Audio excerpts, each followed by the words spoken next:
কাজ করতে করতে একদিন পড়ে গেলাম, জমিতে পড়ে গেলাম। পড়ে যাওয়ার পর সেখান থেকে আমাকে ধরে নিল, তুলে ওখান থেকে ডাক্তার কাছে যাওয়া শুরু করলাম। রংপুর গেলাম, যাইলে চিকিৎসা হলো। তো কলেজ আপনার সিটি স্ক্যান করে দেখা লাগবে মাথার আপনার সমস্যা কি, তখন সিটি স্ক্যান করে দেখা হলো। বগুড়া এসে সিটি স্ক্যান করলাম।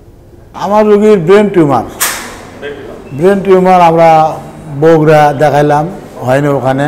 আমরা ঢাকাতে অন্য অন্য মেডিকেলে দেখাইছি, হয়নি। ইসমে আজম জিকু, তার মাধ্যমে আমরা এই অপারেশনটা করি ইউনাইটেড হাসপাতালে। আমি ডক্টর ইসমে আজম জিকো, আমি নিউরোসার্জন। আমি ইউনাইটেড হসপিটাল লিমিটেড গুলশানে কাজ করছি অ্যাসোসিয়েট কনসালটেন্ট হিসেবে। গত সপ্তাহে আমরা একটা অপারেশন করেছি। রোগীর নাম mister Delwar Hussain, 55 years old. এই পেশেন্টটা আমরা খুব দ্রুততর সময়ের ভিতরে আমরা ডায়াগনোসিস করি এবং অপারেশন করি। মাত্র 3.5 ঘন্টা লাগে অপারেটিভ টাইম, এবং আমরা হসপিটাল স্টেও মাত্র 3 দিন।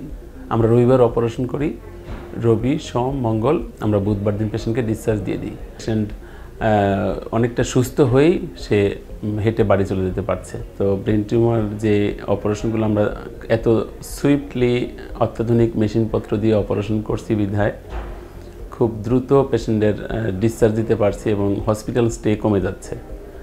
আরেকটা বিষয় আমি মেনশন করি, আমি প্রায় 900-র উপরে ব্রেন টিউমার অপারেশন করেছি গত 6 বছরে। তো এই 900 ব্রেন টিউমারের ভিতরে আমি দেখেছি যে ব্রেন টিউমারগুলোর প্রথম দিকে যেগুলো দেখতাম যে আউটকামগুলো অত বেশি ভালো মনে হতো না, কিন্তু গ্র্যাজুয়ালি দেখতে পাচ্ছি যে ব্রেন টিউমারের আউটকাম এখন অনেক ভালো।